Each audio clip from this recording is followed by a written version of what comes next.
The Science of Getting Fit, adapted by Lexi Tavares from Wallace Wattles. Preface. This book is pragmatical, not philosophical, a practical manual, not a treatise upon theories. It is intended for the men and women whose most pressing need is for health, who wish to get fit first and philosophize afterward. It is for those who have so far found neither the time, the means, nor the opportunity to go deeply into the study of metaphysics, but who want results and who are willing to take the conclusions of science as a basis for action, without going into all the processes by which those conclusions were reached. It is expected that the reader will take the fundamental statements upon faith, just as he or she would take statements concerning a law of electrical action if they were promulgated by a Marconi or an Edison, and taking the statements upon faith that he will prove their truth by acting upon them without fear or hesitation.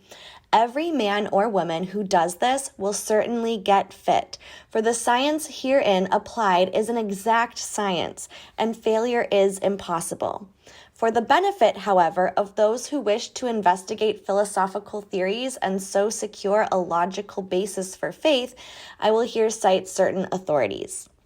The monistic theory of the universe, the theory that one is all and that all is one, that one substance manifests itself as the seeming many elements of the material world, is of Hindu origin and has been gradually winning its way into the thought of the Western world for hundreds of years. It is the foundation of all the Oriental philosophies and of those of Descartes, Spinoza, Leibniz, Hegel, and Emerson. The reader who would dig to the philosophical foundations is advised to read Hegel and Emerson. In writing this book, I have sacrificed all other considerations to plainness and simplicity of style, so that all might understand. The plan of action laid down herein was deduced from the conclusions of philosophy. It has been thoroughly tested and bears the supreme test of practical experiment. It works. If you wish to know how the conclusions were arrived at, read the writings of the authors mentioned prior. And if you wish to reap the fruits of their philosophies in actual practice, read this book and do exactly as it tells you to do.